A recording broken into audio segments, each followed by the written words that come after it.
Welcome to the Pose Collective with Aspen Yoga. My name is Stacie.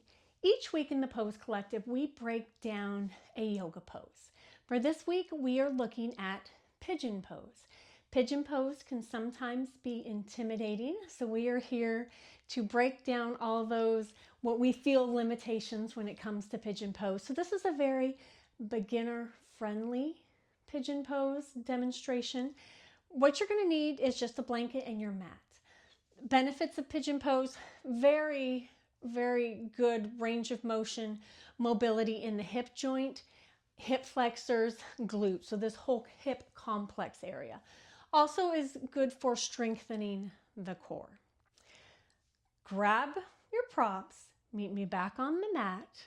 The Pose Collective, Pigeon Pose.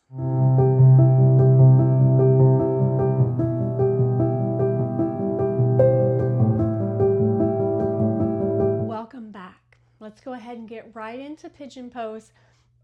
We have the blanket here. You may or may not need the blanket, but I wanted you to bring it along just in case. Typically we get into Pigeon Pose from downward dog, as you're going to see most often. We're going to go ahead and just start from our knees. As I said, this is a very beginner friendly Pigeon Pose. So I'm going to start with my leg that is farthest from you. So going to come onto your hands and knees, and I want you to bring that leg farthest from me out in front. And you can see I'm walking my back leg back behind me. And I should be able to sit up here, okay? There may be some space here between like my hips and the ground. That is where the blanket comes in.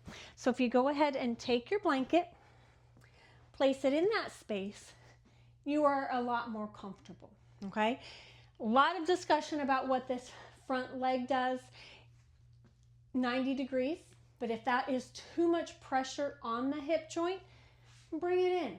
But I do want you to flex the toes. So think about this top front knee coming out towards your mat, so it's even with the hip joint, and then adjust this foot where you need to.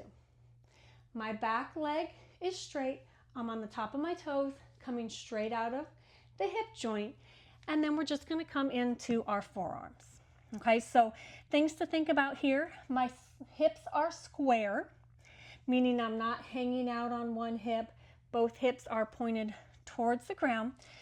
You can have your hands palm down, just being supported here by your forearms. Nice stretch in the hip. Good, and then just walk yourself up. Let's try the other side because each side is going to be a little bit different. So to get out, let's go ahead and just walk ourselves off our blanket and switch sides. Have the blanket nearby. If you needed it for one side, chances are you're going to need it for the other. It just makes this pose a little bit more comfortable, okay? So let's bring that leg in front. Back leg goes straight back. Bring that blanket underneath the hip, lifting up.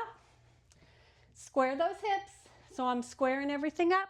Take a peek. Make sure that back leg is coming straight out of the hip joint. Come onto the forearms.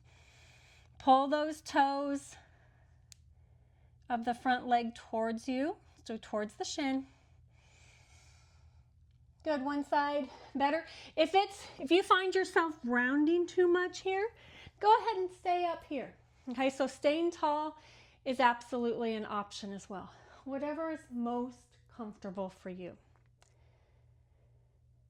Good, just take some deep breaths here. Good, let's go ahead, shift onto the leg that is in front, bring that other leg around. All right, that was Pigeon Pose. Practice makes perfect with Pigeon Pose. All right, so go ahead and work on your Pigeon Pose.